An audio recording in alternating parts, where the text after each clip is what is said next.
beradaptasi dengan dunia. Tapi saat ini, saudara-saudara sekalian, indeks prestasi itu bukan jadi target atau dengan kata lain, pemikiran tentang indeks prestasi itu dianggap sudah selesai.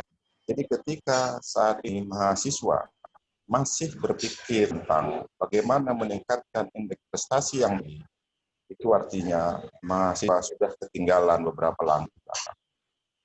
Saat ini mahasiswa tidak boleh hanya sekedar memikirkan indeks prestasi yang tinggi. Tapi yang lebih penting adalah bagaimana nanti ketika mahasiswa sudah menamatkan kuliahan berstatus sarjana dengan indeks prestasi yang tinggi, tapi mahasiswa punya keterampilan, mahasiswa harus kreatif, mahasiswa harus punya pikiran yang kritis. Yang itu tidak bisa hanya didapatkan dari kuliah-kuliah yang bersifat konvensional di kampus. Tapi lebih dari itu, ketika belajar, ketika jadi mahasiswa juga harus punya aktivitas lain di luar kampus, di luar kegiatan akademik.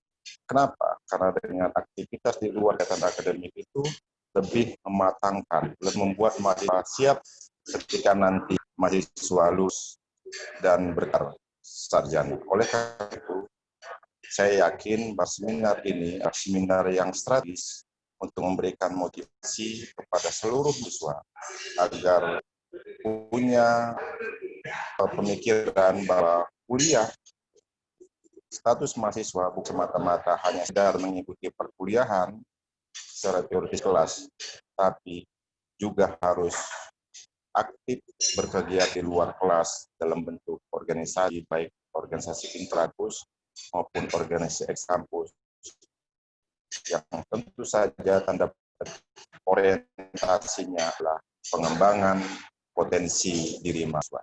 Kami kira atas nama pengurus yayasan itu yang dapat disampaikan, karena tidak berlalam bersama kita. Saya cari Jakarta kebetulan ada urun yang menghakim untuk kepentingan kami kita, maka saya ucapkan selamat mengikuti seminar kepada seluruh peserta. Terima kasih kepada seluruh narasumber, terima kasih kepada seluruh panitia yang telah menggelar acara ini. Sekian saja, wabillahi taufiq wal hidayah. Wassalamualaikum warahmatullahi wabarakatuh. Waalaikumsalam warahmatullahi wabarakatuh. Terima kasih, Bapak. Mungkin Bapak tidak bisa. Oke, saya mengundurkan ya. Iya, tidak bisa mengikuti sampai habis ya, Pak ya. Terima kasih saya ucapkan kepada Bapak Ketua Yayasan Universitas Asahan, Bapak Dr. Randus Mapilindo, MPD, atas waktu dan kesempatannya yang telah hadir untuk memberikan opening speech. Mungkin Bapak tidak bisa sampai akhir mengikuti kegiatan kita, mohon izin. Kita lanjut untuk memasuki acara inti. Pemateri pertama dengan Bapak Ade Nuansa Wibisono. Nah, pada Bapak Ade sudah join ya, Pak Ade. Pemateri kita, iya, pemateri kita yang pertama Bapak Ade Nuansa Wibisono. Ya, Pak Ade. Oke, nah di sini Bapak Ade nanti akan memberikan sedikit tips-tips tentang organisasi, dan di sini Bapak Ade juga aktif ya Pak Ade ya untuk mengikuti organisasi-organisasi. Nah Bapak Ade nanti sebelum aku boleh perkenalan dulu ya Pak Ade ya. Boleh. Di sini kita kasih waktu 45 menit. Karena nanti kalau ada tambahan waktu, karena pemateri kita yang ketiga berhalangan tidak dapat hadir, nanti kita akan nambah waktu untuk materi yang pertama. Waktu dan tempat saya persilahkan Bapak Ade Nuansa Wibisono. Ya, terima kasih. Assalamualaikum warahmatullahi wabarakatuh. Suaranya terdengar ya? Dengar Pak. Ya, baik. Ya, yang saya hormati Ketua Yayasan Universitas Asahan, lalu juga ada Dekan Fakultas Pertanian dari Universitas Asahan, lalu juga ada sahabat saya, founder dari Onbase Smart Institute, Mas Amar Ma'ruf, begitu juga dengan seluruh peserta dan panitia yang sudah menyelenggarakan acara ini. Mungkin pada hari ini saya sedikit sharing saja terkait dengan tema yang ditawarkan oleh On The Smart Institute tentang aktivisme dan prestasi di kampus. Mungkin ada slide sederhana yang sudah saya siapkan. Ya, sharing aja sebenarnya. Mungkin bisa masuk juga ke perkenalan dulu kali, Mas Amar, masuk ke slide kedua ya, kalau boleh. Next, di slide kedua. Jadi nama saya adalah Hadi Nuansa Wibisono. Mungkin yang slide 3 boleh, Mar? Lanjut. Ini ya, sudah saya siapin. Ya, kita masuk di sini dulu. Slide 3. Ya, oke, baik. Stop sini. Jadi saya riwayat pendidikan. Saya dulu SMA-nya di SMA Negeri 70 Jakarta pada lulus tahun 2006. Lalu saya melanjutkan pendidikan di S1 Ilmu Hubungan Internasional di Universitas Gadjah Mada. Ketika itu saya menempuh hampir sekitar 5 tahun pendidikan di UGM, Yogyakarta, karena memang tidak hanya kuliah atau tidak hanya melanjutkan studi saja di kelas, tapi memang kita juga ikut berorganisasi, seperti tema pada hari ini. Ada beberapa organisasi, baik di tingkatan fakultas dan universitas yang saya ikuti, dan mungkin yang ketika itu paling aktif ya, yang saya ikuti adalah di organisasi ekstra mahasiswa, di kami, Kesatuan Aksi Mahasiswa Muslim Indonesia. Pada saat di tingkatan UGM itu, di S1, saya adalah ketua umum dari kami Komisariat UGM pada tahun 2009-2010. Lalu 2011 saya sudah lulus dari UGM Yogyakarta. Kemudian pada tahun 2012 saya melanjutkan kuliah di S2 Kajian Terorisme dan Keamanan Internasional UI. Ini menarik karena memang saya mencoba untuk mengambil kuliah pada jurusan yang linear.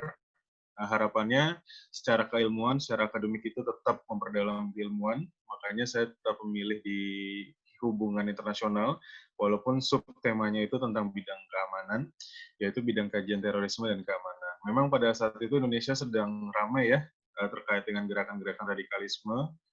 Salah satunya mungkin kita pernah mendengar adalah Jamaah Islamiyah atau Jamaah Ansarut Tauhid.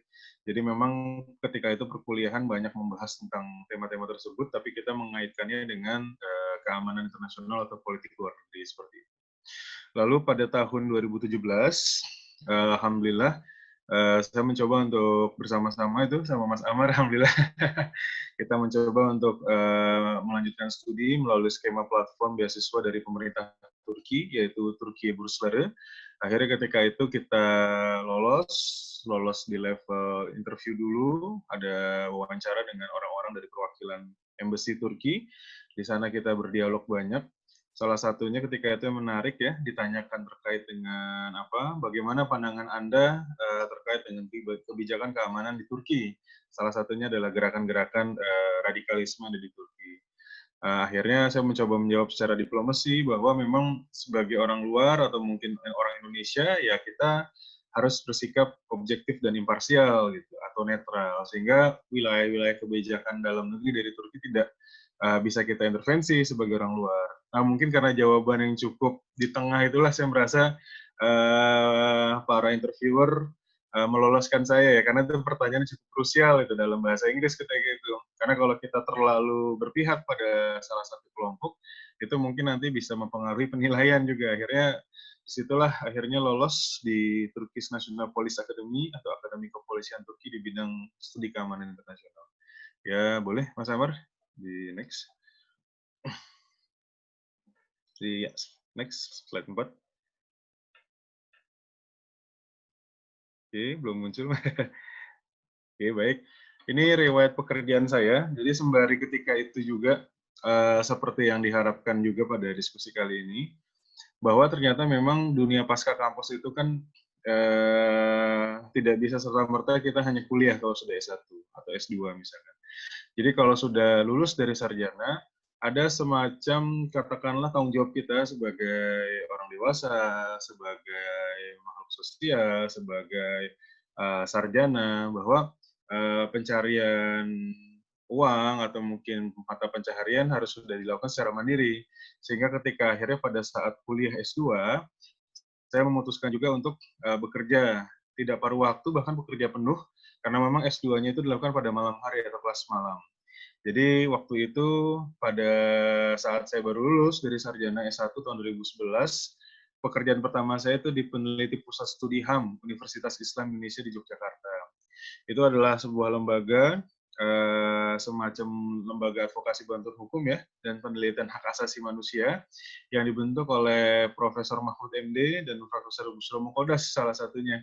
Profesor Mahfud MD sekarang sudah menjadi Menko Polhukam, beberapa kali juga jadi menteri di kabinet-kabinet sebelumnya, dan Pak Bushro Mukodas sempat menjadi salah satu ini ya, ketua KPK ya, dan juga menjadi apa istilahnya pimpinan di pengurus pusat di Muhammadiyah, Gerakan Muhammadiyah.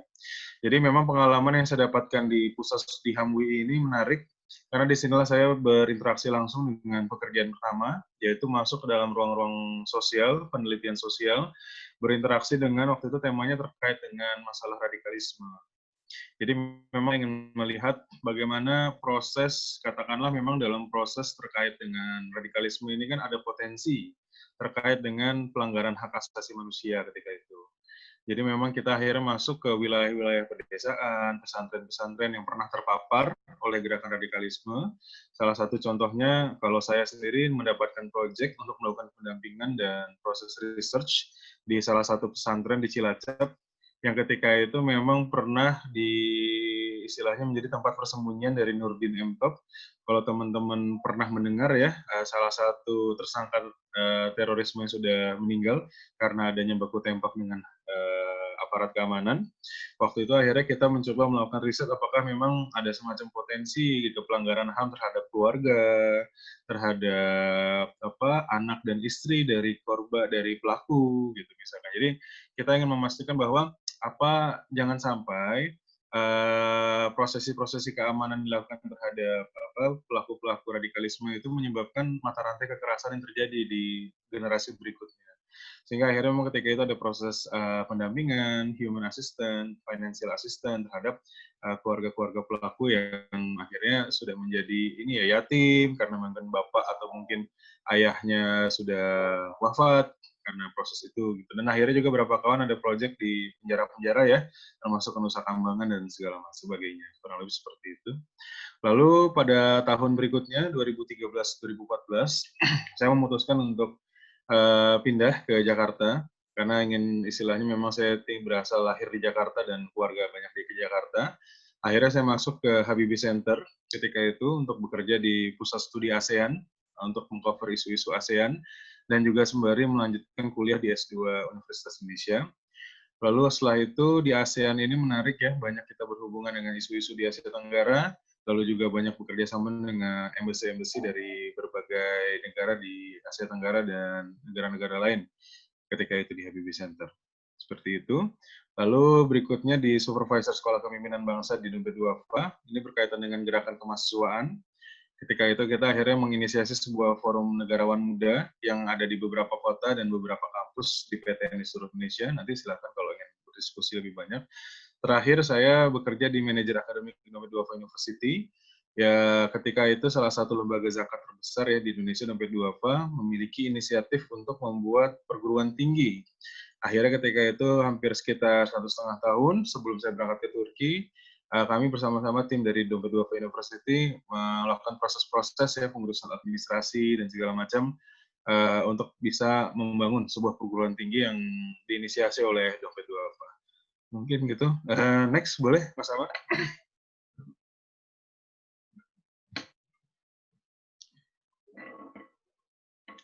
Ya, ini berhenti di gambar ini dulu. Jadi gambar ini memang kalau kita lihat adalah gambar dari aksi demonstrasi. Salah satunya adalah dari Kesatuan Aksi Mahasiswa Muslim Indonesia atau KAMI. Apa yang menarik dari demo ini, jadi memang kalau boleh saya katakan, di samping pengalaman kuliah dari S1, S2, dan S3, lalu juga pengalaman pekerjaan dari berbagai lembaga ya tadi ya, saya pernah di Pusat Studi HAMWI, pernah juga bekerja di Habibie Center, pernah bekerja di mana tadi tuh? Dompet Duafa, University, dan Sekolah Kepemimpinan Bangsa. Tapi memang aktivisme kemahasiswaan ini adalah sesuatu yang cukup membersamai perjalanan hidup saya sejak tahun 2006. Jadi memang saya mengatakan saya memasuki di KAMI Ini dari tingkatan paling bawah dulu di universitas sampai sekarang ini bersama-sama Mas Amar kita mengembangkan jaringan kami ke luar negeri, yaitu kami Turki. Dan inilah yang menjadi sebuah titik akan kita diskusi banyak. Bagaimana akhirnya aktivitas organisasi itu sebenarnya tidak akan menghambat ya perjalanan hidup teman-teman, tapi aktivitas organisasi itu akan membersamai juga kehidupan akademik, memperluas jaringan dan memperkuat soft skill. Karena banyak sekali hal-hal yang bisa didapatkan di lapangan, di organisasi, dan itu tidak didapatkan di bangku kelas. Nah, mungkin itu kita lebih banyak tanya jawab. Ini sekedar slide-slide sekitar itu punya aja. Boleh Mas, lanjut. Ini kurang lebih gambaran organisasi yang saya geluti. Nanti teman-teman kita banyak diskusi di sini. Saya hanya men-sharing mungkin pengalaman-pengalaman hidup saya. Silahkan. Jadi ketika di UGM, saya adalah ketua umum di tingkatan universitas, kami Komisariat UGM.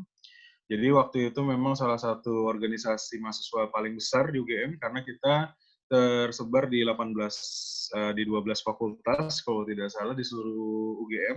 Dan memang kalau boleh dikatakan salah satu prestasi kami UGM adalah hampir sampai sekarang, hampir sekitar 20 tahun, berarti dari tahun 98 sampai sekarang, itu mayoritas presiden mahasiswa di tingkatan universitas dan jajaran-jajaran ketua BEM fakultas berasal dari kami. Jadi kami adalah salah satu organisasi yang cukup kuat ya sampai sekarang, bahkan sampai menginisiasi juga lahirnya Badan Eksekutif Mahasiswa Seluruh Indonesia BMSI. Jadi kurang lebih itu yang pertama. Lalu selanjutnya pada tahun 2013-2015, jadi ketika itu saya sudah bekerja juga di Habibie Center, juga saya sedang S2 di UI, tidak lupa saya juga melanjutkan aktivitas organisasi saya. Jadi memang kehidupan pada saat 2013, 2015, sampai 2017 itu sebuah kehidupan yang menarik ya. Karena saya juga pada hari weekdays, pada hari-hari aktif saya bekerja di kantor, baik itu di Habibie Center, atau tahun berikutnya di Sekolah Kepemimpinan Bangsa, atau di Dompet Duafa University.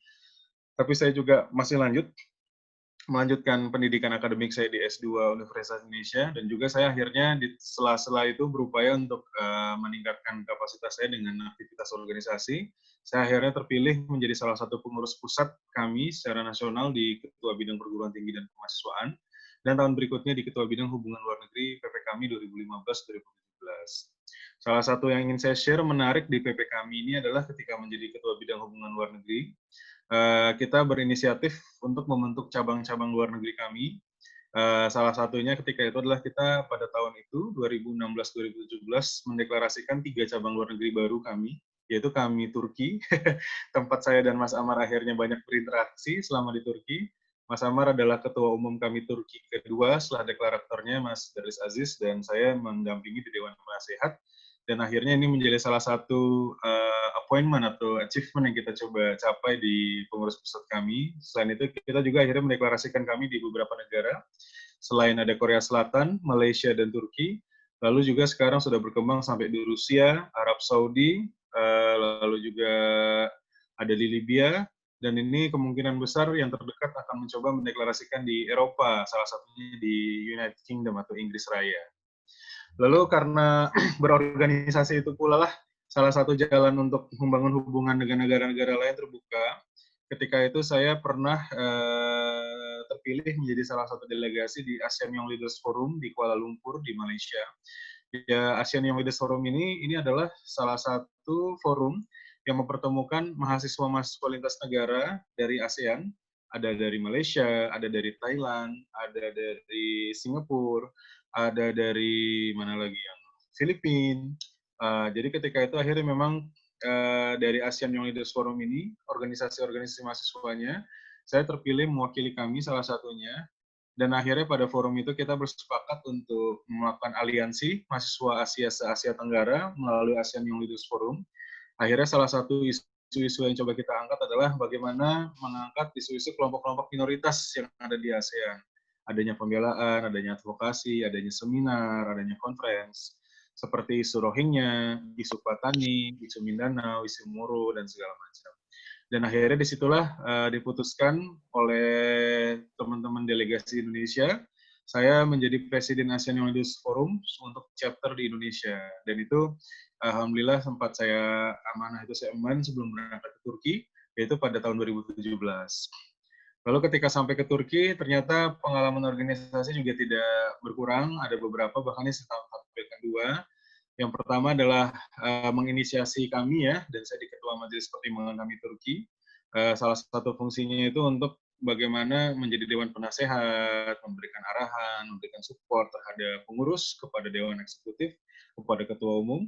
Dan selain itu juga saya pernah diminta untuk menjadi Dewan Pakar di PPI Turki 2019-2020, itu untuk memberikan arahan juga kepada pengurus dan pada Ketua Umum PPI Turki, terutama untuk isu-isu strategis ya yang berkaitan dengan bidang-bidang politik.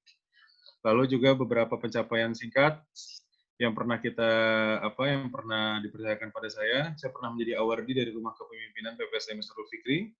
Lalu juga pengalaman menarik di delegasi Indonesia ASEAN Young Leaders Training Forum di Nanning, Cina 2013. Saya juga dipercaya untuk menjadi ketua delegasi. Ini perwakilan dari Habibie Center ketika itu, bertemu dengan pemuda-pemuda dan mahasiswa dari Cina, lalu juga dari Kamboja, dari Thailand ketika itu, lalu juga dari Brunei. Dan akhirnya memang ketika itu pengalaman menarik, kita hampir 1 bulan tinggal di Nanning, kita belajar bahasa Cina, kita mempelajari adat budaya, sedikit belajar kungfu, lalu juga belajar lagu-lagu Cina, ada Mo Li Hua, ada lagunya Teresia Teng yang terkenal itu. Jadi memang ini kalau kita melihat salah satu bentuk diplomasi halus dari negara Tiongkok atau Cina untuk melatih atau bukan merekrut ya istilahnya, memperkenalkan budaya Cina kepada para pemimpin-pemimpin muda, aktivis NGO, aktivis mahasiswa, birokrat-birokrat muda di kalangan negara ASEAN, agar mereka memiliki pandangan yang cukup mungkin soft ya terhadap Tiongkok di masa depan. Dan terakhir, seperti yang tadi saya ceritakan, adalah awardee dari beasiswa pemerintah Turki atau Turki Bursary. Seperti itu. Next. Ini adalah gambar Govan Park di Ankara, Turki. Mas Amar sama saya pernah foto di sini juga. Ini adalah satu landscape ya di ibu kota Ankara. Memang tidak besar, kecil memang tamannya itu mungkin seperti taman-taman biasa lah di Indonesia. Tapi ini cukup bersejarah ya. Govan Park ini kan artinya taman keamanan yang berkaitan dengan kemerdekaan bangsa Turki, bahwa mereka meraih kemerdekaan mereka dengan peperangan, ya seperti Indonesia lah, bangsa pejuang, kurang lebih seperti itu. Ada hal menarik misalkan seperti cerita-cerita dinasti Ottoman, tapi mungkin itu ada di tema lain ya. Nanti kalau ada onbes tertarik kita diskusi tentang Ottoman history, tentang Kesultanan Ottoman, boleh. Ini banyak tema sekali menarik dari kebudayaan Turki dan kebudayaan Ottoman. Tapi apa yang ingin saya katakan di sini bahwa inilah sebuah landscape, sebuah tempat yang membersamai aktivitas saya di Turki, di Ankara, karena ini berletak di pusat kota, di Kızılay. Jadi memang ketika saya ke kampus, saya akan melewati tempat ini. Ketika saya pulang dari kampus juga melewati tempat ini. Ketika ingin berbelanja atau mungkin berjalan-jalan sekitar Ankara, karena seluruh bis melewati Kızılay, pasti kita akan melewati Govan Park ini. Sehingga tempat ini bisa dikatakan salah satu tempat yang paling memorable, paling mungkin banyak kenangan, yang juga menjadi tempat yang membersamai aktivitas-aktivitas mahasiswa di Ankara. Kalau teman-teman semua berkesempatan, entah nanti berkunjung ke Ankara atau mendapatkan kesempatan beasiswa dan datang ke Turki, nah ini mungkin salah satu tempat yang akan teman-teman lihat, teman-teman saksikan langsung ketika nanti datang ke kota Ankara. Jadi memang menariknya itu ada burung-burung itu ya, itu alamiah itu nanti kalau mereka datang dikasih makan oleh warga sekitar, oleh orang yang lewat, masyarakat sekitar, dan itu menjadi salah satu hal yang mempercantik di mungkin slide terakhir sebelum nanti kita banyak diskusi ya tentang organisasi, tentang prestasi. Ini mungkin aktivitas yang saya lakukan saat ini. Jadi saat ini ada 3 hal inti yang saya lakukan di Turki.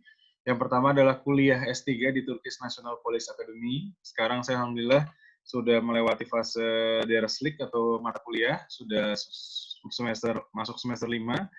Saya sudah melewati fase seminar, sekarang tinggal mempersiapkan di ujian ya terlilit, ini yang juga akan Mas Amal hadapi sama-sama nih kita, ujian komprehensi. Kalau memang insya Allah nanti lulus, nanti akan melanjutkan ke fase disertasi, seperti itu. Bidang yang saya ambil sekarang hampir kurang lebih sama, di studi keamanan internasional, bidang yang berkaitan dengan S1. Jadi S1, S2, S3 saya linear di bidang hubungan internasional dan fokus pada isu keamanan. Seperti itu. Kalau boleh sharing sedikit, skripsi saya dulu membahas tentang perjuangan politik Ikhwanul Muslimin. Itu salah satu skripsi yang membahas tentang gerakan Ikhwan di UGM. Lalu untuk fase S2, tesis saya membahas tentang kebijakan kontraterorisme pemerintah Tiongkok terhadap kelompok bersenjata di Uighur atau di Xinjiang, Provinsi Xinjiang. Dan yang ketiga, sekarang saya sedang fokus di kuliah di S3 di Turki. Lalu juga aktivitas keduanya adalah aktif berdiskusi dan berorganisasi di kami Turki. Kita juga mengembangkan banyak-banyak lembaga kajian, salah satunya ini ada Manzikert ya, Institute di kami Turki yang sedang coba kita create untuk fokus membahas isu-isu terkait dengan budaya Ottoman, Nusantara, dan politik-politik terkait Turki dan Indonesia. Itu di kami Turki. Dan terakhir, saya juga menginisiasi sebuah lembaga mandiri, seperti Onbase Smart-nya Mas Amar ini. Tapi kalau saya fokusnya di isu-isu kajian keamanan dan pertahanan dan politik luar negeri di Cakramandala Institute. Teman-teman yang tertarik membaca karya-karya tulis dari Cakramandala mungkin boleh googling Cakramandala Institute gitu di Google, nanti akan banyak artikel dan analisis terkait tema-tema terkait isu politik dan keamanan. Itu mungkin yang mungkin boleh bisa saya share terkait dengan nanti pengalaman yang bagaimana mengintegrasikan prestasi, organisasi, pekerjaan. Kita banyak berdiskusi saja. Kalau teman-teman, apa yang teman-teman ingin tanya tentang saya, tentang yang terkait organisasi, kampus, dan lembaga yang mungkin saya dirikan, kajian saya dirikan, silakan nanti kita berinteraksi lebih banyak di sesi tanya jawab. Mungkin itu saja. Terima kasih atas waktunya, Bu Herfiza, Ibu Moderator. Saya kembalikan lagi. Wassalamualaikum warahmatullahi wabarakatuh. Teşekkürler. Waalaikumsalam warahmatullahi wabarakatuh. Mungkin pemaparan Pak Ade singkat, tepat ya Pak. Mungkin di sini kita nanti akan membuka sesi diskusi saja lebih tepatnya, sehingga bisa sharing-sharing nih pengalaman dengan Pak Ade. Nah, saya persilahkan untuk pertanyaan yang pertama oleh Ibu Fatika Rizkia. Udah gabung Ibu Fatika? Mungkin bisa langsung ngobrol-ngobrol dengan Bapak adenya, mendiskusikan pertanyaannya, Bu Fatika. Baik. Fatika Rizkia. Ya. Oke, berarti nggak ada ini Pak, biar saya bacakan aja ya Pak Ade ya, pertanyaannya ya Pak Ade ya. Silakan Ibu. Nah, di sini Ibu Fatika Rizkia itu dari Kudus ya, yang mau ditanyakan, bagaimana cara membagi waktu antara kuliah dan organisasi agar sama-sama bisa berjalan dengan baik dan sesuai dengan yang diharapkan gitu. Nah, lalu menurut Bapak lebih penting mana nih antara prestasi akademik di kampus dengan organisasi kampus atau di luar kampus? Nah, nanti Bapak Ade mungkin bisa langsung menjawab ya Pak Ade. Nah, mana kira-kira yang diprioritaskan? Yang akademik kah atau yang organisasi di luar kampus? Terima kasih, saya kembalikan ke Pak Ade. Ya, saya langsung jawab. Jadi memang kalau untuk kuliah dan organisasi, kalau konteksnya S1 ya, mungkin ini, atau mungkin apa nih, mungkin saya coba dengan cara pandang di S1 dulu pengalaman. Jadi memang antara dua-duanya bagi saya sama penting. Bagaimana cara membagi waktu kuliah dan organisasi? Jadi kan memang waktu ini kan tersedia 24 jam. Organisasi kan juga tidak mungkin menuntut 24 jam full dari kita. Berarti kuncinya adalah di time management atau pembagian waktu. Jadi misalkan kita misalkan ada amanah atau ada amanah organisasi di badan eksekutif mahasiswa di kampus misalkan, itu kan nanti bisa kita sesuaikan waktunya, misalkan pada pekan ini rapatnya pada hari apa, kita sudah jadwal. Pada pekan ini ada tugas kuliah dan presentasi kuliah apa. Jadi memang orang yang baik adalah mahasiswa yang mampu untuk melakukan time management, lalu adalah skala prioritas. Jadi ada prioritas yang diatur, ada setting prioritas. Jadi kalau saya mengatakan itu cara bagi waktunya, ya harus diatur, misalkan. Jangan sampai organisasi itu, kalaupun ingin aktif organisasi, itu akhirnya menjadi sebuah rantai atau tali yang menjerat kita, tapi kita yang mengatur ritmenya. Jadi dalam satu pekan itu berapa hari atau berapa jam kita prioritaskan buat organisasi, berapa jam kita prioritaskan untuk membuat tugas, membuat makalah, membuat presentasi, berapa jam kita prioritaskan juga untuk misalkan membangun jaringan, sosialisasi dengan dosen mungkin, dengan kalau di universitas mungkin dengan apa? Dengan para senior, dengan researcher, dengan para profesor. Jadi kitalah yang mengatur ritmenya. Jadi moga-moga Ibu atau Mbak Fatika ini harapan saya nanti bisa menyelaraskan ya antara organisasi dengan kuliah, sehingga dua-duanya nanti aktivis organisasi juga, tapi lulusnya kalau bisa tepat waktu dan dapat nilai yang baik.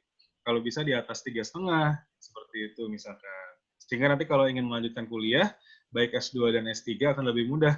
Kalau misalkan memang IPK-nya sudah di atas 3,5 atau minimal di atas 3 paling tidak. Jadi harus aktivis dan prestatif. Nah, itu dua kata kunci, aktivis dan prestatif. Mungkin seperti itu. Oke, mungkin sudah juga cukup menjawab ya. Yang pertanyaan kedua sudah saya rangkum tadi. Ada pertanyaan berikutnya, silakan Ibu. Iya, itu tadi pertanyaan dari Mbak Fahiria.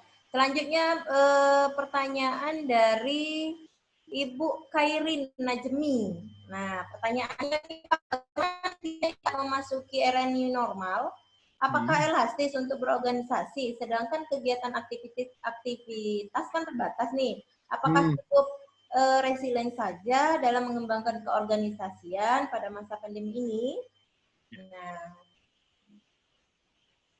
Oke, baik. Jadi begini, masalah pandemi ini kan memang kalau dalam beberapa analis itu mengatakan mengubah budaya hidup dari peradaban atau manusia. Salah satunya seperti yang kita lakukan ini. Kalau dulu kan kita mengenal conference atau seminar, pasti kan pertemuan langsung, pertemuan direct.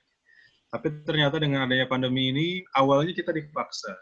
Bukan kita sebenarnya, para elit ya, para elit korporasi, para elit negarawan atau birokrat di pemerintahan, lalu para elit perusahaan, mereka harus memiliki aktivitas day to day atau untuk meeting yang rutin. Ketika ada masa pandemi, mereka tidak mampu tuh untuk keluar karena ada faktor keselamatan, ada faktor wabah, virus, pandemi. Tapi ternyata di tengah itu selalu saja manusia, seperti itu ya, Yuval Noah Harari ya, Sapiens itu ya, salah satu ilmuwan Harvard, orang Israel memang, tapi menarik gagasannya itu, bahwa ternyata manusia itu bisa selalu berinovasi, ada selalu hal-hal baru yang ditemukan oleh manusia untuk mensiasati, untuk merespon dari masalah yang terjadi di sekitarnya. Nah, wabah ini membuat kita muncul atau wabah ini menghasilkan cara berinteraksi baru sesama manusia dalam kehidupan kita. Salah satunya adalah conference melalui cara online, meeting online. Lalu jadi pertanyaannya, bagaimana di saat masuk ini normal, apakah elastis untuk berorganisasi pada aktivitas terbatas? Akhirnya kalau saya melihat kawan-kawan organisasi dimanapun, misalkan di Turki seperti Perhimpunan Pelajar Indonesia, lalu mungkin juga organisasi-organisasi BEM atau kami atau HMI gitu, atau mungkin yang lain PMI dan kawan-kawan semuanya, itu menemukan cara akhirnya dengan berinteraksi online seperti ini. Artinya kalau saya melihat contoh dengan adanya interaksi online seperti ini, ruang dan waktu itu dilipat ya. Kalau dalam bahasanya Yasraf Amifiliang itu simulakranya dilipat tuh ruang waktunya tuh. Yang tadinya kita terpisah oleh jarak, terpisah oleh faktor geografis, saya di Turki, teman-teman semua di Indonesia, tapi karena adanya platform dengan nama Zoom, atau Google Meet, atau apapun itu, platform media online, platform social meeting seperti ini, online meeting, kita bisa bertemu. Jadi akhirnya bukan yang terbatas, malah akhirnya organisasi menemukan bentuknya yang lain. Ada kreativitas dalam menjalankan aktivitas organisasi. Apakah cukup resilient dalam mengembangkan keorganisasian? Kalau saya mengatakan ini tetap menjadi sebuah bentuk yang unik ya, karena misalkan contoh kalau boleh mengambil dari organisasi saya dan kawan-kawan kami, kemarin kita akhirnya melaksanakan training rekrutmen atau organisasi secara virtual melalui online. Pesertanya dari seluruh Turki. Nah, padahal biasanya kita mengadakan training langsung ya, misalkan seperti training kemahasiswaan, training kepemimpinan dasar. Harusnya kan itu ada langsung ya, bertemu langsung dalam satu tempat. Tapi karena proses pandemi ini akhirnya kita mencoba berinovasi dengan pelatihan online, training virtual. Dan ternyata berhasil. Pesertanya awalnya pendaftarnya kurang lebih sekitar 50 orang dari seluruh Turki, dari lintas kota, dan kita menghadirkan narasumber tidak hanya dari Turki, tapi juga dari Indonesia. Di sini lahirnya salah satu bentuk bagaimana organisasi mampu resilience, mampu bertahan, beradaptasi terhadap kondisi-kondisi yang new normal pasca pandemi seperti itu, Ibu. Terima kasih Pak Ade. Mungkin ini ada lagi Pak Ade yang bertanya, Pak Ade, saya simpulkan saja. Intinya mungkin apa sih kiat-kiat Pak Ade supaya menyelesaikan tepat waktu perkuliahan dengan organisasi itu sejalan dengan tidak ada hambatan gitu. Karena rata-rata mungkin nih banyak yang bertanya ini dari mahasiswa ya Pak Ade ya. Nah, mereka mungkin kalau terfokus ke organisasi saja nih bisa-bisa nggak pinter nih manajemen perkuliahan sehingga banyak yang tertinggal. Mengikuti organisasi saking aktifnya nih para adik-adik kita nih, Pak Ade. Gimana cara manajemen waktunya Pak Ade? Oke, baik. Satu motivasi paling kuat ya untuk teman-teman S1 atau sarjana adalah orang tua. Jadi kalau saya selalu dulu mengingat bahwa S1 ini adalah bentuk terima kasih kita, bentuk kasih sayang kita, bentuk apa istilahnya tanggung jawab kita terhadap kepercayaan orang tua. Jadi kan sarjana ini kan adalah sesuatu kalau dalam masyarakat Indonesia ya dari tahun 60-an, 70-an pasca Perang Dunia itu saya melihat gelar sarjana itu adalah sebuah imajinasi umum dari seluruh orang tua di Indonesia. Jadi gelar sarjana itu dianggap sebagai bukan syarat kebahagiaan, tapi memang bentuk pencapaian bahwa orang tua itu berhasil menyekolahkan anak, mengkuliahkan anak. Kalau kita melihat dalam salah satu film ya, Sidul, anak sekolahan, Sidul Betawi, Rano Karno, itu bagaimana salah satu scene atau adegan ketika Dul lulus dari kampusnya di Sarjana Insinyur Teknik ya, lalu babenya itu Sabeni itu, Benyamin Shoaib sampai kegirangan, dia teriak-teriak ke seluruh kampung bahwa anaknya itu lulus, anaknya itu mendapatkan gelar insinyur, tukang insinyur katanya. Itu bagi saya cukup menyentuh karena saya pun sebenarnya memiliki darah Betawi. Nama saya Jawa, tapi saya keturunan orang Minang dari ibu. Ibu saya orang Padang Pariaman, orang Caniago. Tapi bapak saya orang Betawi asli, orang Tanah Abang. Jadi memang sedikit banyak film Dul itu menyentuh saya sebenarnya karena ada unsur kedaerahan. Itulah salah satu yang memotivasi saya untuk tetap kuliah. Karena kalau orang Padang kan memang sudah terkenal perantau ya, diaspora, dia suka kemana-mana. Saya sering banyak juga bertemu orang-orang Minang di Turki ini, dan memang mereka budaya merantau kuat. Tapi kalau dari kategori etnis Betawi kan ini sesuatu yang juga masih belum banyak.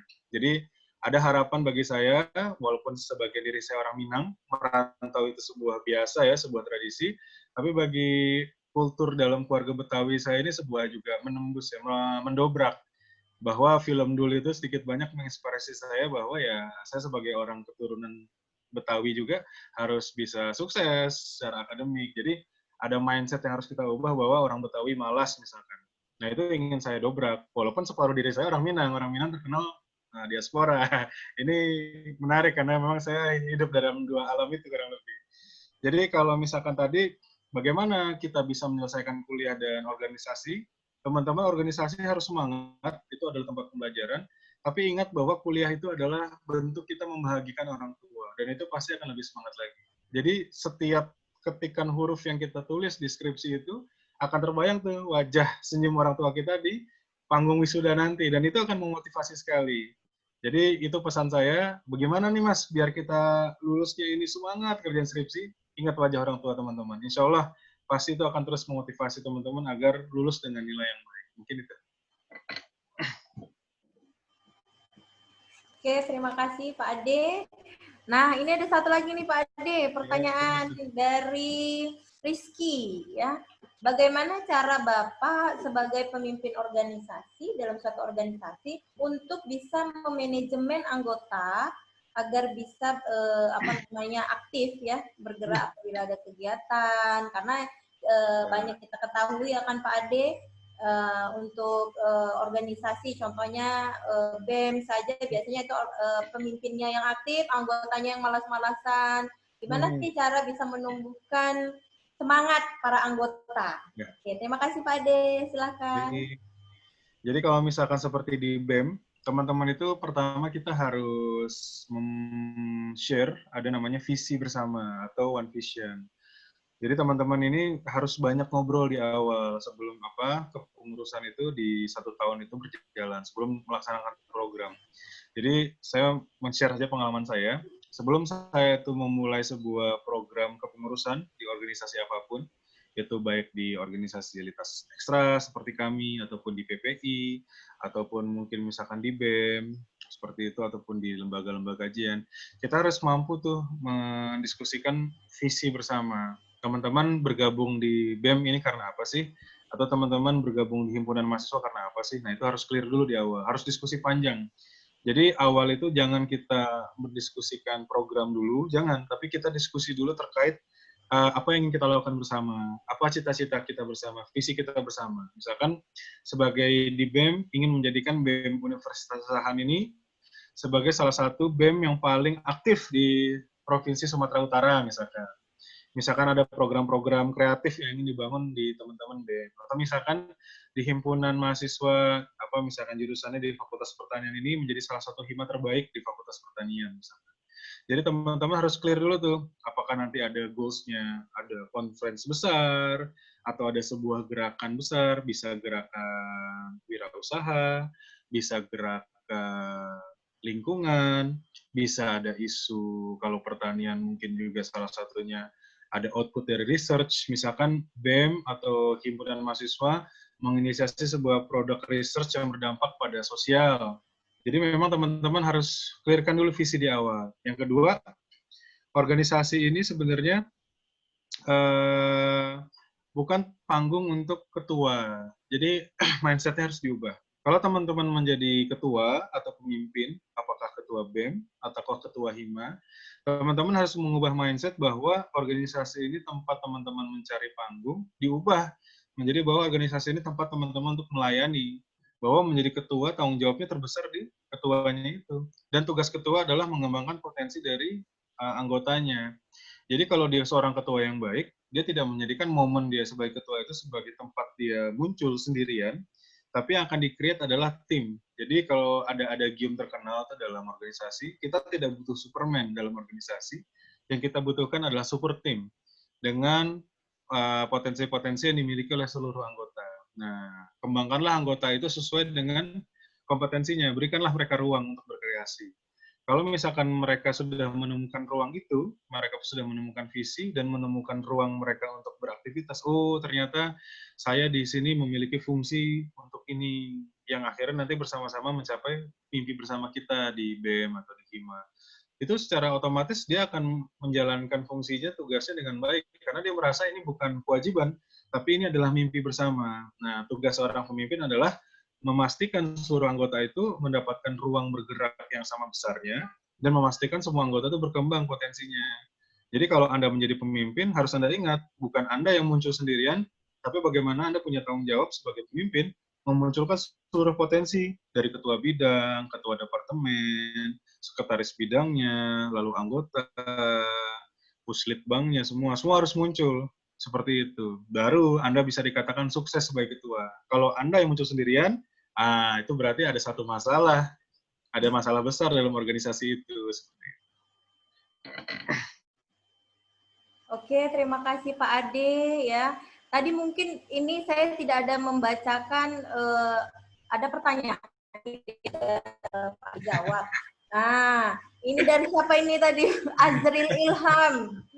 Nah, Ade ini komisaris di komisaris tingkat nih ya di Fakultas Pertanian UNA yang bertanya tadi ya Bapak. Oke, salam kenal. Udah dengar Pak Ade nih ya. Karena pengen disebut ya, nih Pak Ade. Kenal. Mahasiswa ya Pak Ade. Ya, Oke, mungkin ada lagi yang mau bertanya, namun langsung ke Pak Ade-nya nih, nggak melalui chattingan kita. Saya persilahkan untuk 2 pertanyaan. Ya, langsung ya. Oke, para peserta ada yang mau bertanya, saya persilahkan nih. Saya hanya 2 peserta saja yang mau bertanya langsung, Pak Ade. Boleh. Eh, Sebelum kita tutup untuk pemateri pertama, nampaknya Pak Ade tidak ada lagi nih Pak Ade ya. Alhamdulillah. Untuk para peserta saya himbau sekali lagi, mana tahu ada yang mau bertanya langsung kepada Bapak Ade, saya persilahkan. Boleh para peserta?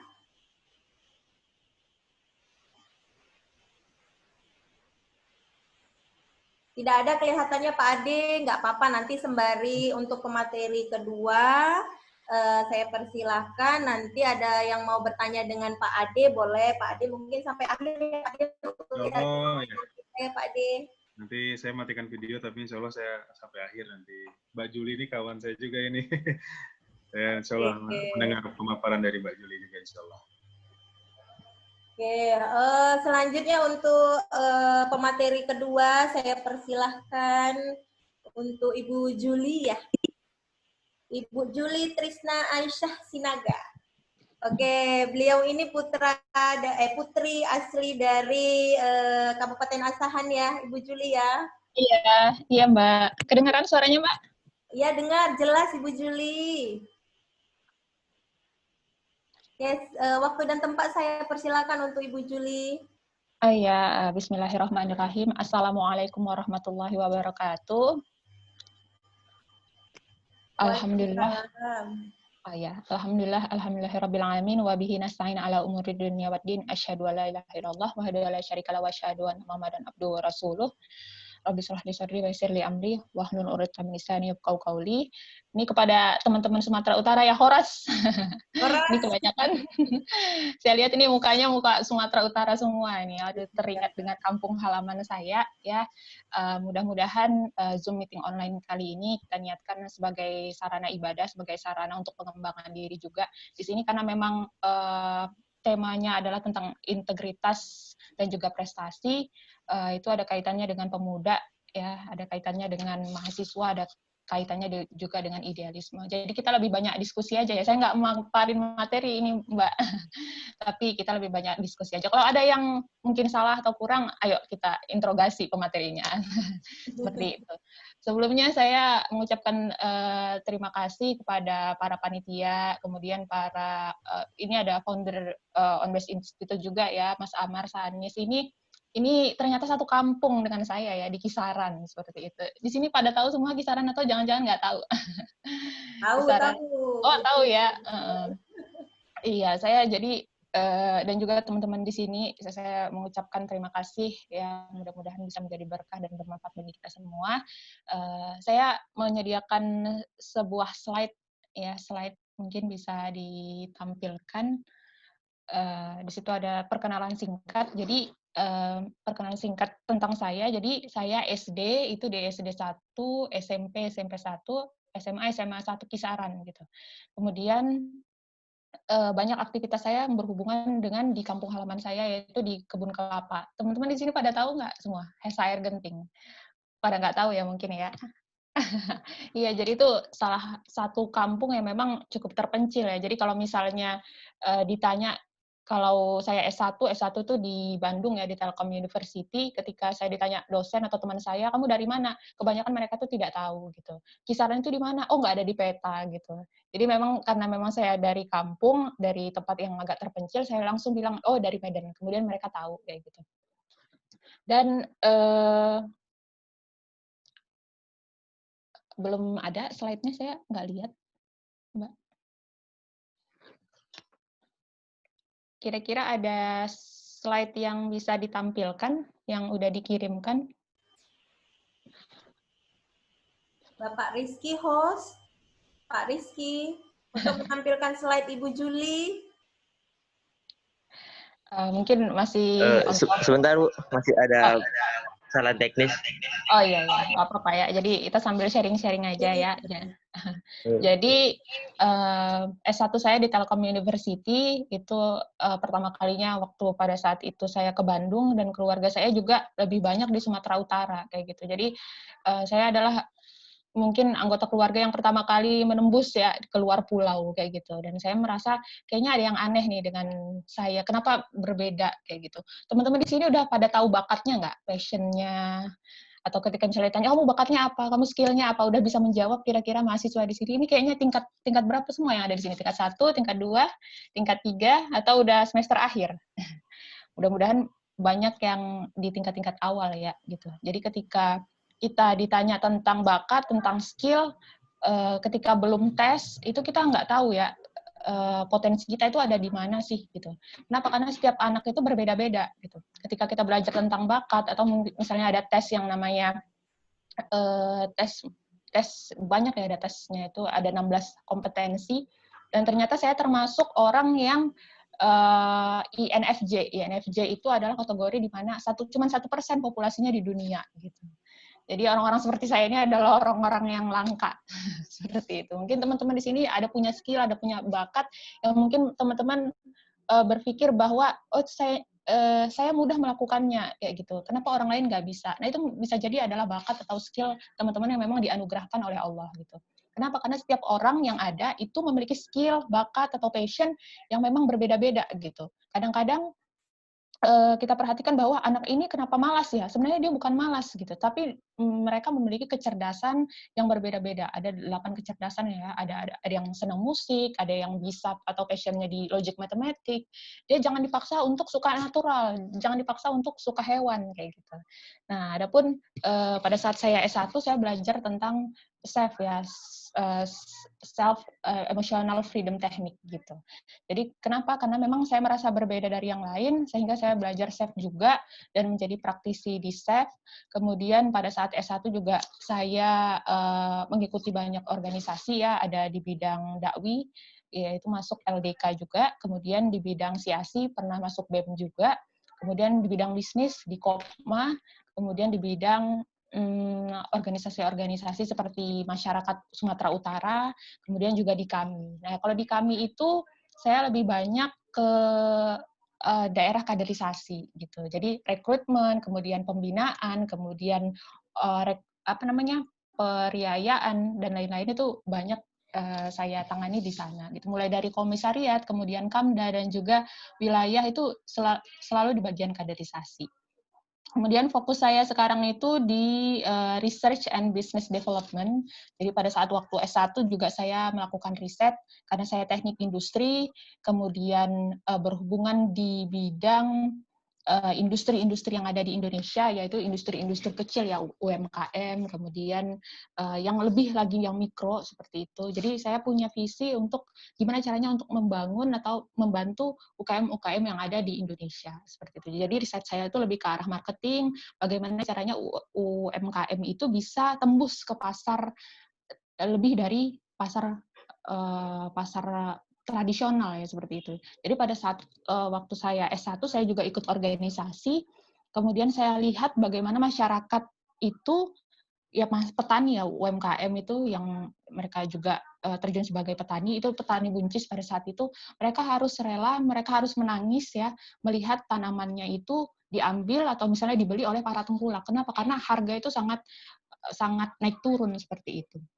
Sehingga di situ saya melihat bahwa petani-petani atau UMKM itu tidak memiliki daya untuk membuat pasarnya sendiri seperti itu.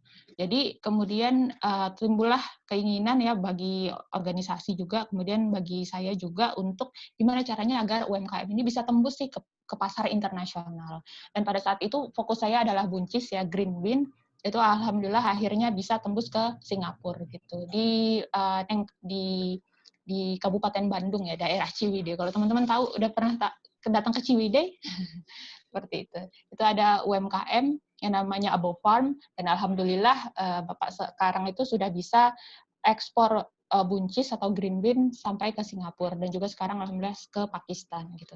Jadi hal-hal yang perlu kami bantu di anak-anak Telkom pada saat itu adalah membantu UMKM supaya bisa terjun ke pasar internasional. Kemudian kami berpikir juga bahwa kayaknya yang menikmati green bean itu atau misalnya buncis itu hanya untuk orang-orang internasional gitu.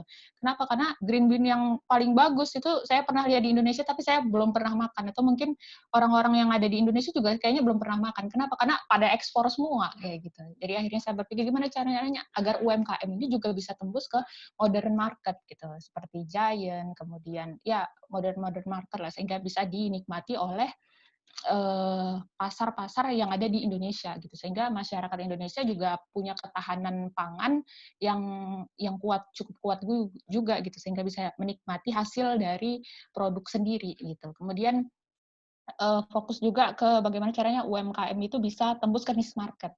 Niche market itu adalah pasar yang lebih niche, pasar untuk produk-produk yang bagus. Jadi fokusnya ada 3 ya, untuk tembus ke pasar modern, tembus ke niche market, dan tembus international market. Itu adalah cita-cita para teknik industri ya, para engineer yang ada di saat itu. Kemudian saya fokus juga di founder Khadijah Business Forum ID.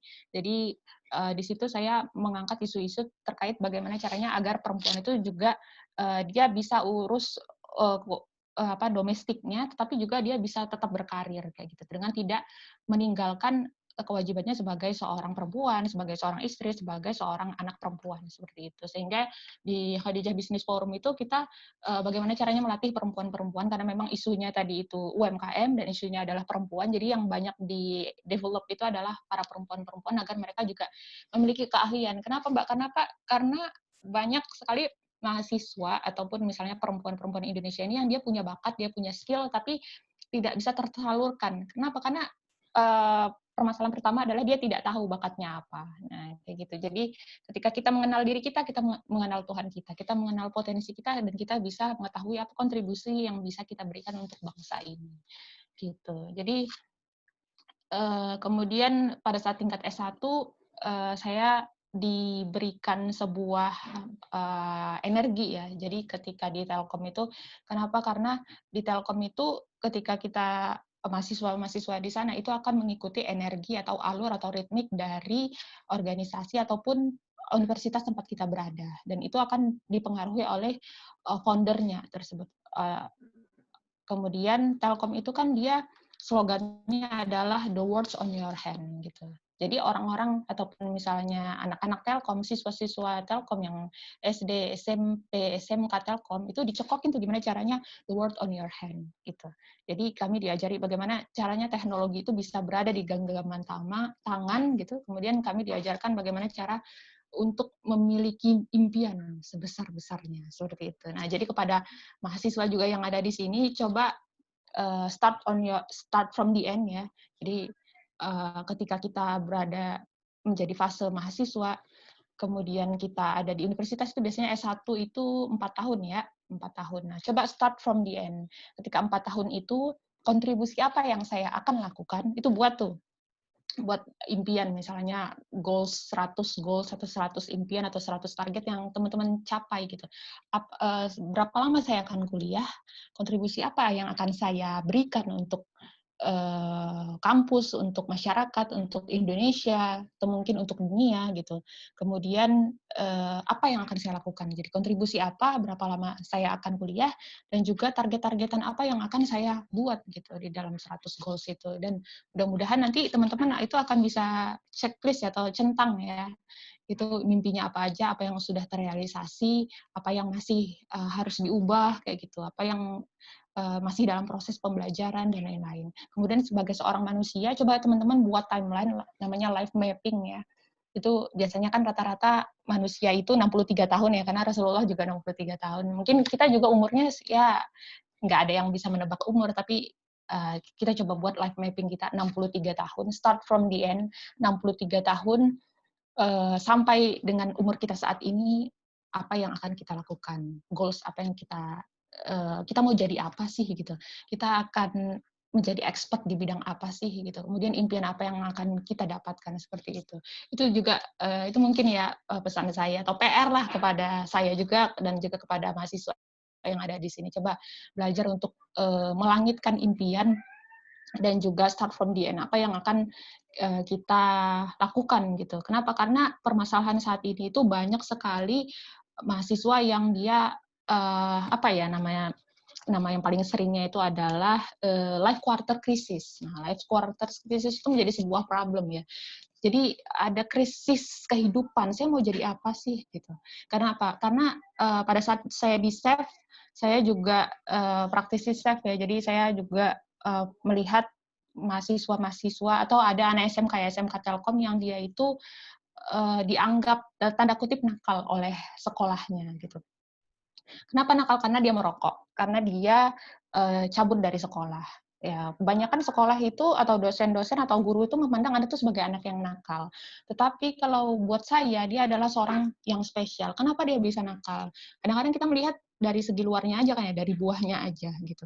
Tapi kita lihat bagaimana akarnya. Ternyata setelah saya berusaha buat mendekati lebih dalam, ternyata beliau itu ada problem di keluarganya, ada problem di orang tuanya bercerai, kemudian dia kemudian ayah dan ibunya punya keluarga lagi, maksudnya menikah lagi gitu, sehingga dia dititipkan sama kakek dan neneknya. Dan dia berkata dan dia bertanya, untuk apa saya hidup? Sampai dia menanyakan hal yang seperti itu gitu. Buat apa sih saya hidup? Gitu. Kenapa saya nggak jadi hewan? Kenapa saya nggak mati aja gitu? Jadi saya berpikir bahwa ketika ada suatu hal yang dianggap mungkin dalam suatu komunitas atau organisasi dia dianggap sebagai anak yang nakal, anak yang mungkin aneh atau nyeleneh dari biasanya, bisa jadi dia punya kecerdasan yang berbeda atau dia punya pelarian terhadap sebuah kenyataan hidup yang memang masih belum bisa dia terima, seperti itu. Oh ya, ini slide-nya udah udah nampil ya. Ya, lanjut next. Oke, ini tadi perkenalan ya. Sedikit perkenalan dari saya. Next. Ya, ini tentang impian ya. Jadi teman-teman buat 100 impian sebagai mahasiswa ya. Kemudian dituliskan, ditampilkan di dinding yang tinggi ya. Kemudian belajar untuk memvisualisasi impian ya. Itu karena penting banget ya. Ketika kita sudah termotivasi, kita harus menyadari bahwa ketika Allah mengatakan kun, maka terjadilah sesuatu itu. Jadi nggak ada yang mungkin kayak gitu. Kemudian terus memelihara impian dan terus jadi track on the road ya gitu. Kita punya track terhadap apa-apa yang kita capai gitu. Nah, ini tahun 2014 ya. Jadi saya udah pernah ke Turki sebelum saya ke sini itu untuk international conference dan itu lagi-lagi dari organisasi. Organisasi kemudian bekerja sama dengan Sivitas Akademika kayak gitu. Ini tadi ya untuk membantu para UMKM yang ada di Desa Ciwidey di Kabupaten Bandung gitu.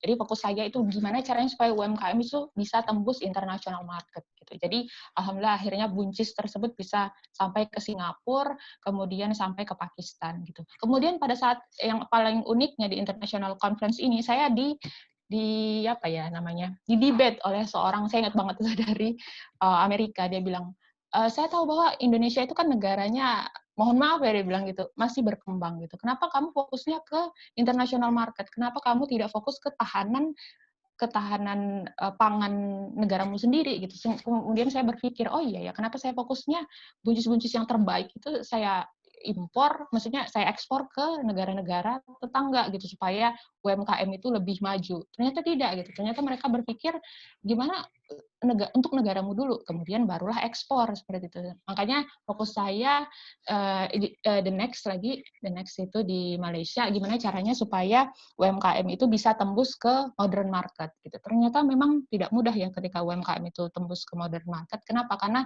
modern market itu syaratnya satu hari itu harus bisa 400 kg gitu. Ya bagaimana mungkin ya sebuah organisasi atau UMKM gitu bisa memproduksi buncis, itu masih satu jenis ya, buncis misalnya 400 kg, kemudian dibayarnya di akhir gitu. Ya UMKM itu kan atau misalnya mikro kayak gitu itu budgetnya sangat terbatas gitu. Ketika dia dibayar di akhir 400 kg satu hari gitu, berat bagi mereka gitu. Mereka tidak punya budget yang cukup, mereka tidak punya jumlah produksi yang sebanyak itu gitu. Dan itu cuma satu produk. Gimana kalau misalnya banyak produk, ada wortel, ada kentang, ada yang lain-lain gitu. Sangat sulit jadinya untuk bisa masuk ke modern market. Kemudian saya juga menemui daerah di gubernur ya, Kadin, Kamar Dagang. Jadi mereka belum punya juga SOP secara detail terkait sebuah produk, misalnya buncis itu panjangnya berapa, kemudian hal-hal yang detail terkait dengan bagaimana cara masuk ke modern market, kemudian BPOM-nya, kemudian edukasi-edukasi terhadap masyarakat atau UMKM terkait gimana cara menerbitkan BPOM, gimana cara menerbitkan logo halal. Itu sangat sulit untuk diedukasi ke masyarakat, dibuat jadi awareness kayak gitu. Kenapa kita harus pakai logo itu? Kenapa harus pakai logo halal sih? Kenapa harus ada BPOM sih? Nah, seperti itu sih. Jadi yang bisa menembus itu adalah orang-orang yang UMKM yang memang dia punya budget yang tinggi, ya itu udah skala perusahaan ya seperti itu. Sementara UMKM itu masih terpinggirkan. Nah, bagaimana mungkin kita bisa meraih cita-cita sebagai negara yang cukup emas ya di 2045 gitu dengan entrepreneur sebanyak 7%, sementara edukasi-edukasi tersebut itu masih jarang dilakukan oleh pemerintah kita. Dan di international trade market itu akhirnya pemikiran saya terbuka gimana caranya, karena memang lebih mudah ekspor ya menurut saya daripada masuk ke pasar modern market sendiri seperti itu. Oke, next slide-nya bisa di next. Ya ini di Kedah Malaysia itu terkait dengan relation and communication. Jadi yang saya angkat juga tentang UMKM yang ada di Indonesia juga, gimana caranya. Jadi fokus saya sekarang itu adalah bagaimana cara UMKM itu bisa memasarkan produknya sendiri. Terserah dia mau ekspor, mau niche market, mau modern market, atau kalau sekarang ini kan lagi era pandemik, dia buat toko online sendiri ya, dia buat marketplace sendiri di Tokopedia, di Bukalapak, di Blibli, dimanapun kayak gitu. Jadi dia bisa berdiri sendiri, independence. Jadi hal yang penting pada saat itu adalah dia harus punya database. Sementara UMKM sekarang ini nyatatnya masih di kertas, Mbak, kayak gitu kan.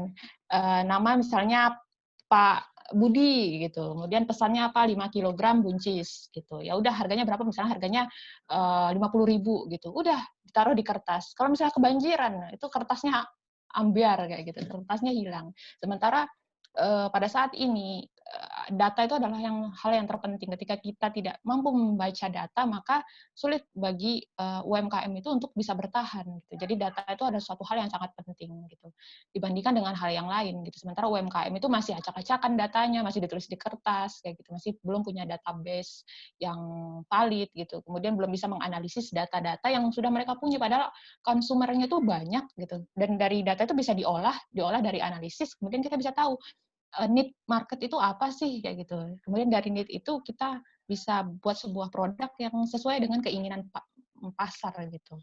Jadi itu adalah salah satu edukasi juga yang saat ini berusaha untuk dilakukan ya seperti itu. Kemudian next.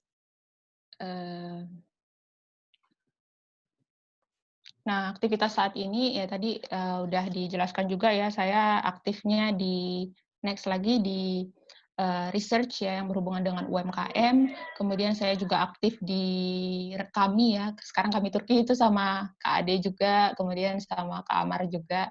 Tapi beliau itu adalah majelis pertimbangan ya, gitu, bukan pengurus seperti itu. Jadi ya udah sesepuh lah kayak gitu, yang memang saya harus belajar banyak dari mereka gitu. Di kami Turki banyak berhubungan dengan lagi-lagi berbicara tentang kaderisasi ya. Jadi alhamdulillah karena background-nya sesuai juga kayak gitu kan ya.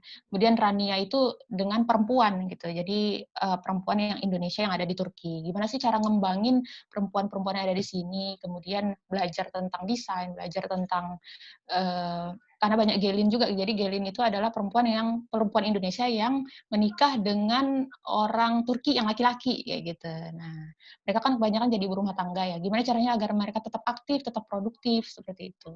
Kemudian research di MIT Scholarship Coaching.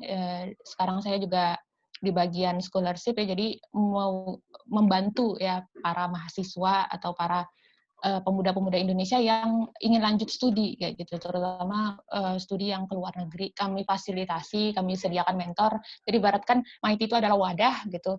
Kami mempertemukan antara orang-orang yang membutuhkan info kayak gitu kan, yang membutuhkan mentor, coaching, kemudian mempertemukan dengan coachnya seperti itu, yang memang coachnya itu dari berbagai macam belahan dunia sesuai dengan keinginan dari para para pemuda-pemuda tersebut gitu. Kemudian bisnis ya itu tadi ya edukasi perempuan ya terkait bisnis di Khadijah Business Forum.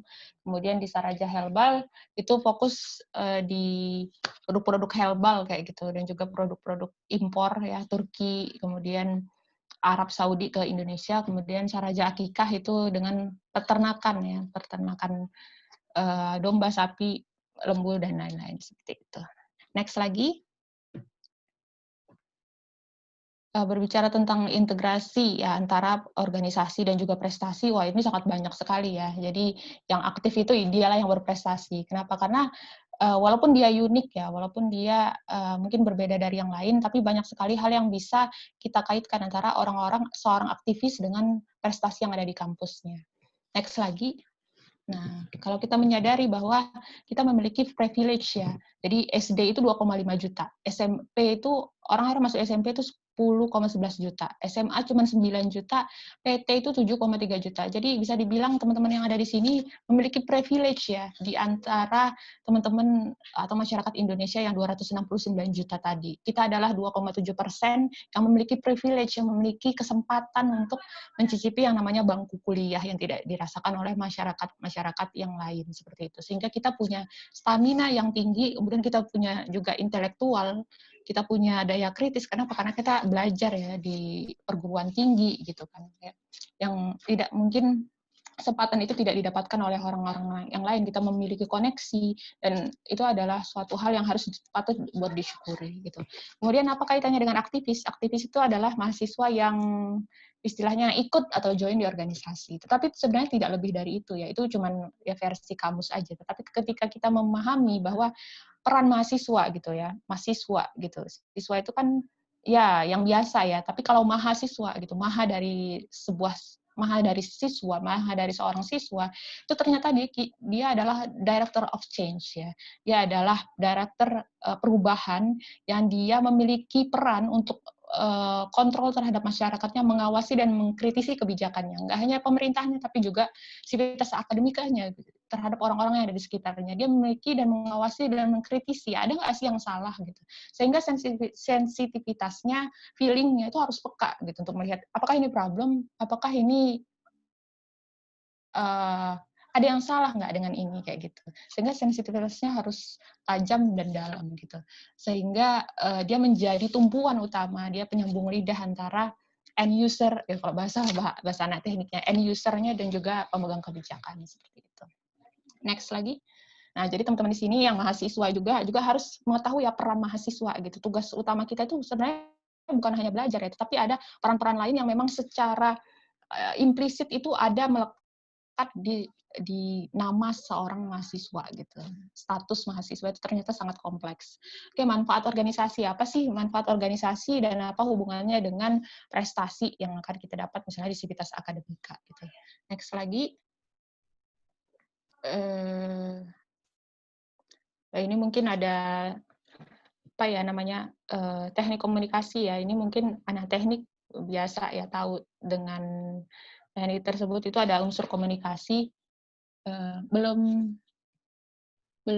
itu nih slide-nya belum next. Jadi unsur-unsur komunikasi atau unsur-unsur organisasi itu ada apa namanya komunikator ya, ada sender ya. Ini mungkin bahasa teknik kali ya. Jadi saya jelaskan sedikit ya. Itu ada pemberi informasi, kemudian ada proses pengkodean, ada ide atau value yang disampaikan, ada proses penerjemahan gitu. Jadi masyarakat atau end user atau mungkin segmen market yang kita bidik itu dia juga ada proses penerjemahannya. Kemudian ada orang yang disampaikan tadi, nah ini end user kita. Kemudian ada efeknya atau feedbacknya. Ternyata dalam komunikasi atau organisasi juga ada gangguan atau noisy. Dan ada pertukaran makna. Jadi kita jangan sampai salah ya ketika mungkin kita mengatakan A, ternyata receiver kita itu nangkapnya A juga, enggak juga gitu. Kenapa? Karena dia bisa jadi beda persepsi dengan kita seperti itu. Sehingga unsur komunikasi atau organisasi itu sangat penting gitu. Next lagi. Nah, ini ada contoh alurnya ya. Alur ini mungkin di teknik, kemudian kita kaitkan juga dengan organisasi. Jadi ada sender, kemudian perception, kemudian ada idea, encoding, kemudian ada medium, decode, receiver, perception, dan understanding. Jadi di situ ada process feedback, kemudian ada noisy juga, dan lain-lain. Nah, itu hal yang perlu diterjemahkan dalam organisasi. Kebanyakan anak-anak yang tidak berorganisasi, dia tuh cenderung takut untuk memberikan feedback gitu. Jadi dia merasa tidak aman dan lain-lain gitu. Kemudian dia juga kadang-kadang sangat sulit sekali menghadapi tekanan atau noise-noise yang ada di sekitarnya. Dan sementara mahasiswa yang dia cenderung berorganisasi, dia sudah biasa mengalami gesekan ya, gesekan, tahanan gitu ya. Tahanan itu ada sangkut pautnya juga gitu. Jadi orang-orang biasanya yang mengalami tekanan itu udah biasa bergesek gitu. Next lagi, jadi ada manfaat ya, manfaat hal yang bisa didapatkan pada saat kita berorganisasi. Yang pertama itu adalah kreativitas. Ya, kreativitas, kita tahu bahwa industri ini berkembang cukup pesat sekali. Ada industri 1.0 gitu. Ada itu dengan menggunakan tenaga manusia, tenaga hewan gitu. Kemudian ada 2.0 kita dengan mesin, kemudian 3.0 dengan komputer, kemudian yang sekarang adalah 4.0 yaitu dengan digitalisasi gitu, sehingga masyarakat atau mahasiswa di sini dituntut untuk kreativitas ya. Kemudian ketika pada saat kita di organisasi, ketika seorang leader itu dia harus kreatif kan ya, buat proker, kemudian